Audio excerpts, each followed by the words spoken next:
किताबें पढ़ने का बड़ा शौक है आपको, अलग-अलग तरीके जो उपन्यास होते हैं वो सब पढ़ते हैं। हाँ। तो ये सब का शौक कैसे बचपन से ही पैदा था कि फिर जिस तरह से आगे बढ़ते गए लगा कि हाँ, इन सब के प्रति झुकाव होना चाहिए ताकि जो सीख है, किताबी सीख जो मिलती है, ज्ञान मिलती है, वो किताबों में ही है?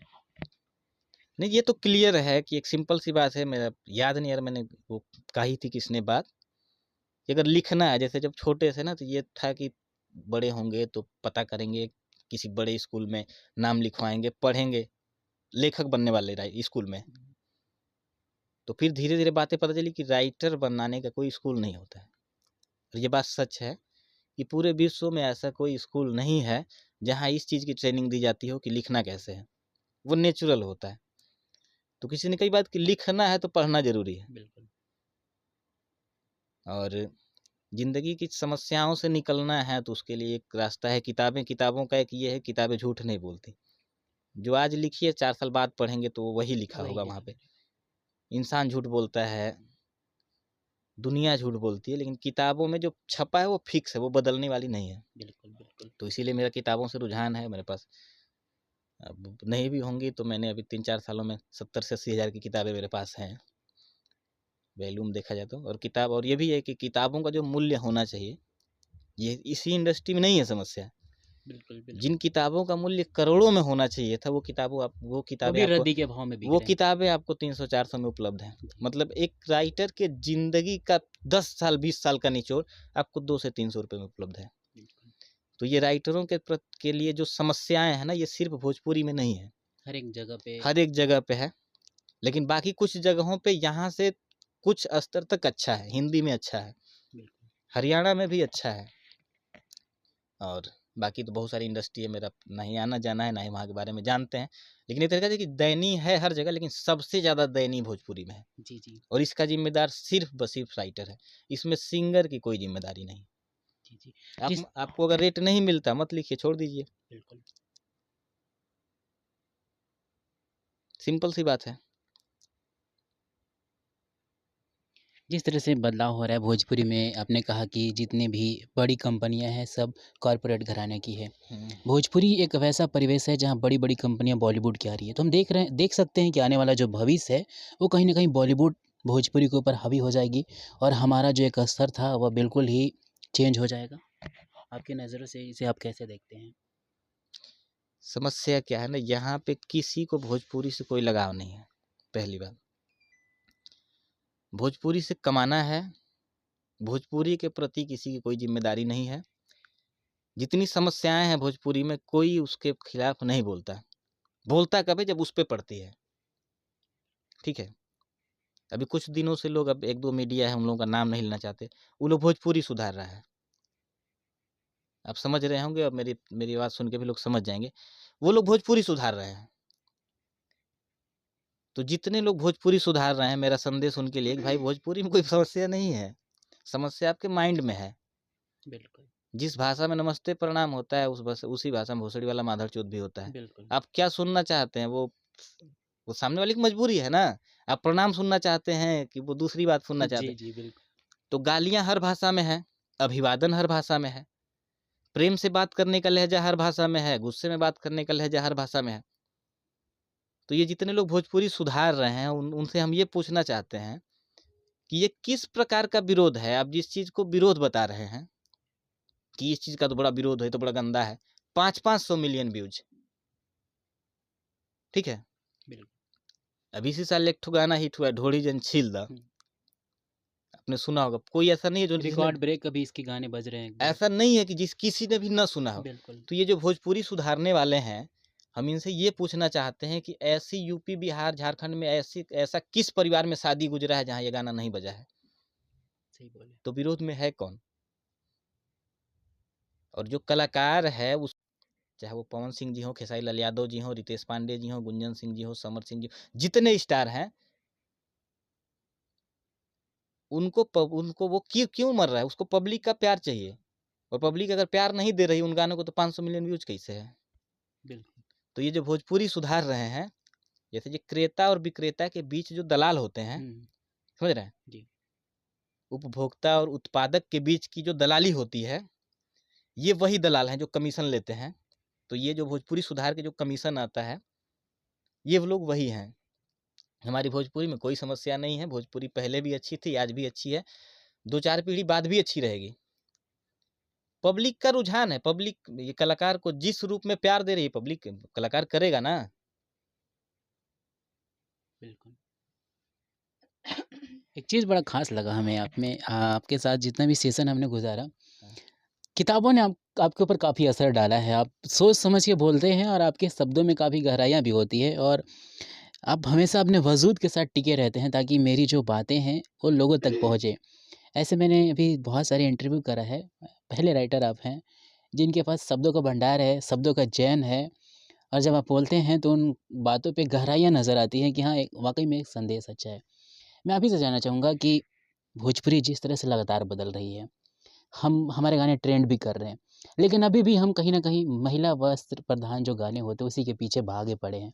क्या इसमें भी कोई बदलाव होगा? भाई देखिए, आप जिस क्षेत्र में जाना चाहते हैं, एक सिंपल सा नियम है। मान लीजिए हमको सब्जी बेचना है, तो हमने एक मार्केट तय किया कि हमको इसी मार्केट में सब्जी बेचनी है, तो हम उस मार्केट की सारी दुकानें देखेंगे, चल किसका सबसे ज़्यादा रहा है उसको देखेंगे। तो जिसकी दुकान सबसे ज़्यादा चल रही है तो उसका आकलन करेंगे क्यों चल रहा है, इसकी दुकान सबसे ज़्यादा चल क्यों रही है। तो हो सकता है कि वो सब्जी की सारी वेराइटी रखता हो, प्यार से बोलता हो, छुट्टे की समस्या ना हो, ठीक है। बिल्कुल। तो मान लीजिए जिसको सिंगिंग करना है, मान लीजिए भोजपुरी में सिंगिंग करना है, तो वो एक ही दो लोगों को आदर्श मान के आएगा, ठीक है। जी। 2-4 लोग जो शीर्ष पे हैं उनको आदर्श मान के स्टार्ट करेगा सिंगिंग का कैरियर। तो ये सर्च करेगा कि इनके कौन-कौन से गाने हैं जो सबसे अधिक चले हैं। तो सबसे अधिक गाने वही चले हैं जो उस तरीके के हैं। मतलब कि पब्लिक ने उनको उनके उसी गाने को सबसे ज़्यादा प्यार दिया है। तो भाई हम समझ में कि दिक्कत किसको है? चोली का नाम गमछा रख दें? नहीं। क्या? चोली का नाम बदल के क्या करना चाहते हैं? ये लोग भोजपुरी जो सुधार है क्या करना चाहते हैं? चोली का नाम क्या करेंगे? बिल्कुल। और आज से 20 साल पहले चोली के पीछे क्या है? हिंदी का ब्लॉकबस्टर गाना है। क्यों नहीं रोक दिया गया? आज रुकवा दो। नहीं रुके गए। जोरी जोरा चने के खेत में है, रिलीज है, हिंदी में है। 1 मिनट के लिए कहा जा सकता है कि हमारे भोजपुरी के जो राइटर हैं, सिंगर हैं, थोड़े कम पढ़े लिखे हैं। नहीं बुराई है भाई, गाँव के हैं, हम भी गाँव के हैं। उतनी सुविधाएँ नहीं उपलब्ध। हिंदी में तो बड़े-बड़े लोग जाते हैं। बिल्कुल। उन पे तो गँवारपन का इल्ज़ाम नहीं लगाया जा नहीं सकता। लगता है। उनका गाना चोली के पीछे क्यों चला है? पब्लिक को पसंद है। पब्लिक क्योंकि ये भोजपुरी सुधारने वाले क्यों सुधार रहे हैं? इन पे कोई केस नहीं करता। केस नहीं करता। इनसे कोई पूछता नहीं कि तुम क्या सुधारना चाहते हो? चोली का नाम धोती रखवा दो, नहीं, शब्दकोश चेंज करोगे? नहीं हो पाएगा। मतलब क्या चेंज करना है बताइए ना? सर अभी कुछ दिन पहले 1-2 दिन पहले आपका एक गाना आया है कि जब तक चोली साया का नाम नहीं लेंगे गाने में या कंट्रोवर्सी नहीं करेंगे, जातिवाद नहीं करेंगे, तब तक स्टार नहीं बन सकते। हाँ, तो क्या बुराई है उसमें? हिट होके के तरीका। हाँ, तो सच है ना, आप सुनिए उसमें कौन-सी चीज़ बुरी है? आप भी यही मानते हैं कि जब तक चोली साया हम नहीं नहीं मा इस्तेमाल करेंगे तब तक कोई स्टार नहीं बन हम सकता? नहीं मानते, ये पूरी दुनिया मानती है। कौन इस बात को नहीं मानता, हमारी मुलाकात कराई जाए। इस बात को कौन नहीं मानता है कि जब तक गानों में उस 2-4-10 जो शब्दकोश हैं भोजपुरी के, वो नहीं यूज़ होंगे तो उनका गाना नहीं चलेगा। इस बात से कौन ऐतराज़ करता है? एक बार हमसे मिले। 5-5 सौ मिलियन, 4-4 सौ मिलियन गानों का व्यूज़ है। मतलब पब्लिक उनको उस रूप में प्यार दे रही है। बिल्कुल। और 100 की सीधी बात होती है, जिसका बहुमत होता है वही सरकार बनाता वही है। बनाता है। ठीक है? तो भोजपुरी इंडस्ट्री में कितने गायक होंगे आप बताइए? ज़्यादा से ज़्यादा 500। 500 500 से अधिक नहीं होंगे, कितने भी होंगे तो जो जिनको लोग थोड़ा बहुत जानते हैं। जानता है। ऐसे तो जो खटिया बैठ के सो के सोच रहा है कि हम सिंगर बने, उसकी तो काउंटिंग है नहीं, गिनती है नहीं। नहीं है। तो ये 500 लोग मान लीजिए भोजपुरी में गाना गाते हैं। भोजपुरी सुनते कितने लोग हैं? एक आंकड़ा बताइए। लगभग 40 करोड़ ऐसी बताई जाती है। 40 करोड़ लोग भोजपुरी सुनते हैं, जी। सुनाते हैं 500 लोग। जी। ये 500 लोग 40 करोड़ लोगों पे राज करेंगे या 40 करोड़ लोग 500 लोगों पे, ये बताइए आप। बिल्कुल, सवाल बहुत जायज़ है आपका। 40 करोड़ लोग मिलके ना 500 को कंट्रोल करेंगे कि 500 लोग मिलके 40 करोड़ को कंट्रोल करते हैं। लेकिन अभी चीज़ें तो ऐसे ही देखने को मिल रहा है। यही 540 के ऊपर भारी पड़ रहे हैं 40 करोड़ लोगों पे। अच्छा एक बात बताइए, आपने जो पहना हुआ है जी। कहाँ से खरीदा है? मार्केट से खरीदा है। जिस मार्केट में गए थे आपको आपके पास उसके पास सिर्फ यही शर्ट था, मजबूरी में लेके आए हैं या आपको पसंद था? पसंद था। जी। तो ये जो अश्लीलता का विरोध कर रहे हैं, जो सो के जिनको अंधेरे में भोंकने की जो आदत है, आपके पास हर चीज उपलब्ध है, आप सुन क्यों रहे हैं? आप मत सुनिए। बिल्कुल। जिसको बेचना है, वो क्या बेचेगा? वही बेचेगा जो बिकेगा। भाई हम तो दूर नहीं, मैंने बहुत सारे अश्लील गाने लिखे हैं। आप बोल पूछेंगे तो हम जो मुँह ज़बानी बता देंगे। मैंने कौन-कौन से गाने अश्लील लिखे हैं। और अश्लील का मतलब अश्लील, उसका पैरामीटर नहीं होता कि ज़्यादा अश्लील, कम अश्लील। अश्लील तो अश्लील। बिल्कुल। इस तरीके की सफाई हम नहीं दे सकते कि हमने कम अश्लील लिखा है। मैंने अश्लील लिखा है, तब तक बेचेंगे। ठीक है? यानी गलतियाँ राइटरों की नहीं है, गलतियाँ सुनने वाले ऐसे जो कह सकते हैं श्रोता हैं, 40 करोड़ लोग हैं, उनकी कहीं न कहीं गलतियाँ हैं। नहीं, वो 100% श्रोता पे नहीं डाला जा सकता है। 100% श्रोता पे नहीं डाला जा सकता। ये दोष शायद उन पे डाला जा सकता है जिन्होंने बीज बोया। अब आरोप किसके किस पे लग जाता है? अभी डायरेक्ट जो लोग शीर्ष पे हैं, आरोप लगता है किस पे? खेसारी लाल यादव पे, जी। पवन सिंह पे आरोप लगता है। जी। इनसे 20 साल पहले जो गायक थे, 10 साल पहले जो गायक, हम लोग बचपन में थे जब ये दोनों लोग का नाम बहुत कम आता था सुनने में, जब हम लोग छोटे थे, तो तब बीज बोया गया। गुड्डू रंगीला ने बीज बोया, राधे श्याम रसिया ने बीज बोया। ऐसे बहुत सारे नाम हैं, मेरे दिमाग पे नहीं है। लेकिन आरोप क्यों लगता है? क्योंकि जो लोग शासन पे होते हैं, जो गद्दी पे होते हैं, आरोप उन्हीं पे लगता है, सवाल उन्हीं से पूछा जाता है जो उस पे बैठे होते हैं। तो ये लोग कहीं आसमान से तो आए नहीं। नहीं है। ये लोग भी एक दिन नए थे, इन पे भी सेम उसी तरीके की मजबूरी थी कि हमको मार्केट में पहुंचने के लिए क्या करना होगा। और ऐसा कोई सिंगर नहीं है कि 100 गाने जिसके रिलीज हो तो 100 गाने ही खराब गाया हो। मान लीजिए 50 गाना खराब गाया होगा तो 50 गाना अच्छा गाएगा। तो आप लोगों ने उसके 50 गाने को प्रमोट कर दिया होता, अच्छे वाले को खराब वाले को छोड़ दिया होता, तो भोजपुरी सुधर जाती। बिल्कुल। आपको चाहिए ही वही।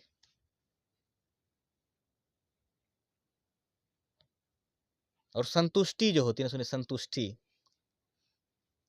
कि जब कलयुग चल रहा था, जिनको मर्यादा पुरुषोत्तम कहा गया, भगवान श्री राम को, वो भी पत्नी का त्याग किए, भाइयों के लिए, अपने माँ के का वचन पूरा करने के लिए 14 वर्ष का वनवास झेले, बहुत सारी चीजें कर डाले। क्यों? उस चीज को प्राप्त करने के लिए मर्यादा पुरुषोत्तम का जो टैग था, उस पे दाग न लगे, उसको मुझ पे बने रहने के लिए मतलब बहुत तपस्या किए। फिर भी एक धोबी असंतुष्ट निकल ही गया। एक धोबी असंतुष्ट निकल ही गया। जब श्री राम सबको खुश नहीं कर पाए तो पवन सिंह, खेसारी लाल यादव, रितेश पांडे, गुंजन सिंह, कल्लू, ये लोग सबको संतुष्ट कर देंगे। इस तरीके की उम्मीद रखना भी या तो पागलपन है और या तो आप नींद में हैं। सही बोला। जो काम प्रभु श्री राम नहीं कर पाए, ये लोग कर देंगे? नहीं। ये लोग सबको खुश कर पाएंगे? नहीं। लेकिन एक आप वो निकालिए ना, सर्वे निकालिए ना, इनसे नाराज कितने लोग हैं और खुश कितने लोग हैं? लगभग खुश आंकड़ा बड़ा 500 मिलियन लोग हैं जो इनसे खुश हैं। एक तो अभी 1000 मिलियन की कितने मिलियन का वे में पार्टी हुआ है, रातें दिया बुता के पिया, क्या क्या जी, किया। जी। तो 1000 मिलियन हम मानते हैं कि 1000 मिलियन लोग नहीं सुना है, एक ही लोग 10 बार सुना, चाहे यूट्यूब पे वो काउंटिंग कैसे होता है हमको नहीं पता।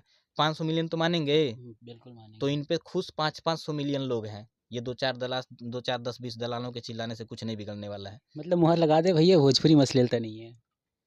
अश्लीलता कहाँ नहीं है ये बताइए?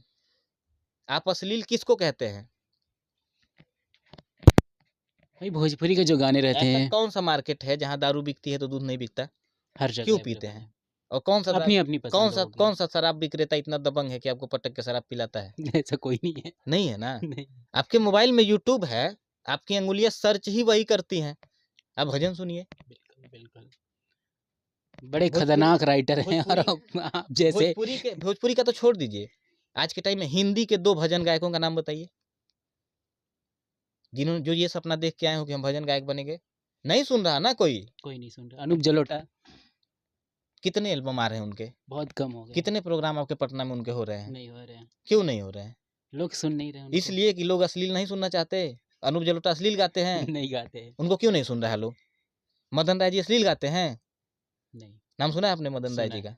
अश्लील गाते हैं? नहीं सुना। तो उनको सब अच्छा ये बताइए ये लोग सपोर्ट जो करते हैं, हमको तो नहीं लगता कि किसी भी कलाकार को इन दलालों का सपोर्ट चाहिए। भैया तुम सपोर्ट करोगे, घर बैठा दोगे।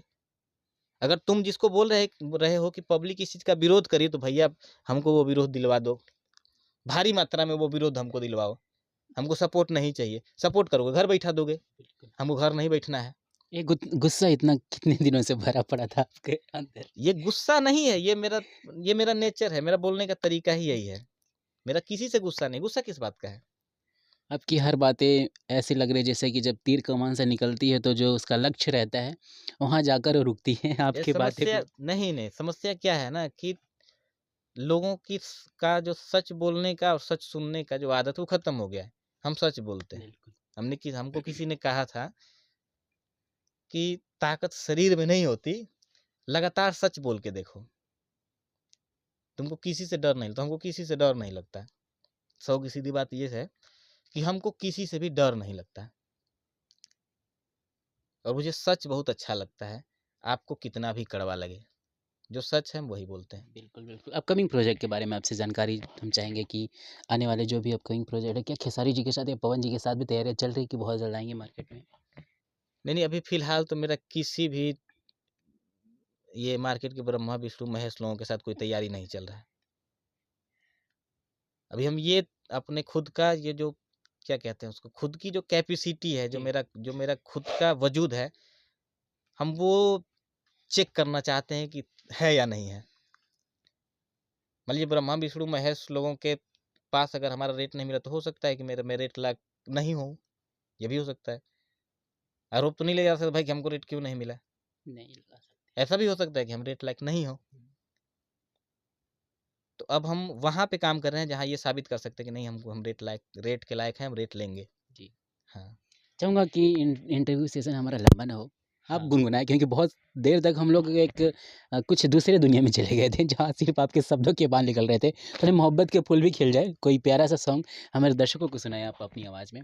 क्योंकि आपको गाते हुए भी हमने देखा, बहुत प्यारा आवाज़ है आपका और गाते अच्छे हैं आप। एक अब ये पता नहीं किसकी गज़ल है, याद नहीं आ रही, और माहौल के हिसाब से सबके लिए, जो सुनते हैं, जो प्यार करते हैं उनके लिए भी, और जो जलते हैं उनके लिए भी। क्योंकि जो प्यार करते हैं उनको प्रणाम करूँ ना करूँ, जो जलते हैं उनको हम 1000 बार प्रणाम करते हैं। क्योंकि हमको बहुत अच्छा लगता है कि लोग हमसे जलते हैं। जी, जी। और जो क्या हम सीख कुछ मिलती है? नहीं, हमको अच्छा लगता अच्छा। है। क्योंकि मैं जहाँ रहा हूँ ना, जो मेरा परिवेश रहा है, मैंने बचपन से जो लाइफ़ जिया है, तो मेरी ज़िंदगी में ये जलने वाली जो प्रजाति होती है बहुत रही है। जी, तो हमको इनसे बड़ी मोहब्बत है। इनके इनके लिए मैं दिन-रात कार्यरत रहता हूँ। वो कम नहीं होने देता मैं। मेरे जो अपने हैं उनके लिए थोड़ा समय भले कम निकालूँ, लेकिन इनके लिए प्रॉपर समय है। इनकी सेवा में बरोबर करता रहता जी, हूँ। जी। तो सबके लिए लाइन है। हुँ, उसको खुद का पता नहीं होता, उसको खुद का पता नहीं होता, जिसके घर आईना नहीं होता, उसको खुद का पता नहीं होता, जिसके घर आईना नहीं होता, गर किसको किसे कहें अपना, गर किसको किसे कहें अपना, हमसे ये हौसला नहीं होता। बाकी जितना टाइम लगा है इतना झेलना बहुत मुश्किल है मेरे जाते-जाते अपने दर्शकों से लोगों क्या के कहना लिए। चाहेंगे आप? बस यही है कि आप जिसको चाहते हैं, जिसको मानते हैं, जिसको सुनते हैं, सुनते रहिए। ये न जैसे हर कभी किसी भी तहसील में जाएँगे ना, किसी तहसील थाने में, तो उसमें दीवार पे लिखा होता है दल्लालों से सावधान। किसी अच्छे प्रोडक्ट की दुकान में जाएँगे तो छाप के रखता है नक्कालों से सावधान। तो अपने सभी भोजपुरी श्रोतागण से मैं यही कहूँगा कि भैया दलालों से और नक्कालों से और चमचों से सावधान। आप जिसको मोहब्बत करते हैं अपनी मोहब्बत बनाए रखिए। आप पवन सिंह जी को सुनते हैं तो पवन सिंह जी को सुनते रहिए, आप खेसारी लाल यादव जी को सुनते हैं तो उनको सुनते रहिए। अभी थोड़ा-सा बाँट के रख दिया है लोगों ने, पहले ऐसा नहीं होता था। पहले लोग सबको सुनते थे। अब ये बना दिया कि अगर हम पवन सिंह जी को सुनते हैं तो खेसारी लाल यादव का गाना अगर मेरे मोबाइल में हो गया तो साला राष्ट्रद्रोह का केस लग जाएगा। और चाहे हम खेसारी लाल यादव को सुनते हैं तो पवन सिंह जी का गाना मेरे मोबाइल में है तो हमारे पे केस हो जाएगा। मतलब क्या कहते हैं उसको, मानहानि हो जाएगी। ये जो आप लोग मन में बना के रखे हैं छोड़िए। ये जितने भी कलाकार हैं इनको प्रत्येक जो भोजपुरी सुनते हैं समझते हैं, एक-एक लोग का प्यार पाने का अधिकार है। आप लोग सभी कलाकारों से प्यार करिए और प्यार करिए चाहे मत करिए, नफ़रत मत करिए। ये लोग जितने स्टार बने हैं वो ज़ाहिर-सी बात है कि माँ सरस्वती ने इनको चाहा है तो ये स्टार बने हैं। चाहे वो पवन सिंह हो, खेसारी लाल यादव हो, रितेश पांडे हो, गुंजन सिंह हो, कल्लू हो, ये सारे लोग। स्टार हर कोई नहीं बनता, स्टार वही बनता है जिसको ऊपर वाला चाहता है। तो आप अगर किसी स्टार को गाली देते हैं तो माँ सरस्वती के आशीर्वाद को गाली देते हैं। आप नहीं सुनते, नहीं पसंद करें, मत करिए। लेकिन किसी कलाकार को गाली मत दीजिए। ये मोहब्बत की दुनिया है, 4 दिन की है, 4 दिन के बाद आपकी उम्र कल है या नहीं है किसी को नहीं पता है। तो आप किसी को गाली मत दीजिए। खासकर किसी कलाकार को, आप किसी कलाकार को गाली देते हैं तो वो आप उतने लोगों को गाली देते हैं जितने लोग उस कलाकार को पसंद करते हैं। आप अकेले उस कलाकार को गाली नहीं देते। और हर कलाकार का सम्मान करिए क्योंकि हर कलाकार सरस्वती पुत्र है। माँ सरस्वती ने जिसको चाहे, जो गा तो बहुत लोग रहे हैं, 40-50 हज़ार का हारमोनियम लाखों लोग लेकर रखे हुए, घर दुआर बेच के स्टूडियो भी घूम रहे हैं, तो सब लोग क्यों नहीं गायक बन जा रहे हैं? क्योंकि सरस्वती ने नहीं चाहा है। तो जिनको सरस्वती ने चाहा है उनका सम्मान करना चाहिए, सबका करना चाहिए। कोई गायक छोटा बड़ा नहीं है। हो सकता है कि मेरे बयान को इस तरीके से लिए जो गायक नए हैं वो गलत समझ लें। मेरा कहने का ये मतलब नहीं है कि जो नए हैं चाहे जो अभी नहीं बजे हैं उनका मैं इंसल्ट कर रहा हूँ। मेरे कहने का सिर्फ ये मतलब है कि जिनको सरस्वती चाहेंगी वही गायक बनेगा। जितने लोग गायक बने हैं, जितने लोग बज रहे हैं मार्केट में, सबका सम्मान होना चाहिए, किसी को गाली नहीं देना चाहिए। चलिए धन्यवाद सर हमारे साथ जुड़ने के लिए। पहली बार ऐसा हुआ कि मैं सवाल कम किया हूँ, सामने वाले का जवाब काफ़ी अच्छा है और इतना जवाब आया कि भैया कि पूरी इंटरव्यू सिर्फ यही बोलते रह गए, मैं सिर्फ 1-2 सवाल ही कर पाया। फिर जुड़ेंगे, ऐसे राइटर अगर भोजपुरी में रहें, इतने अच्छे बेबाकी से शब्दों का जवाब दें, तो हम अमूमन कह सकते हैं कि बिल्कुल भोजपुरी बदलाव होगी और एक अच्छे स्तर तक जाएगी। कुंदन जी हमारे साथ जुड़ने के लिए बहुत-बहुत धन्यवाद। बहुत-बहुत फिर अगर धन्यवाद। मौका मिलेगा तो एक साथ फिर आएँगे और यूँ ही बेबाकी से राय रखते रहेंगे। तो इन्हें अरे बहुत सपोर्ट करिए। इंटरव्यू के नीचे का कमेंट भी पढ़िएगा। तो इनको बहुत सपोर्ट करिए, जो भी अपकमिंग प्रोजेक्ट रहेगी हम आपको ज़रूर बताएँगे। नमस्कार।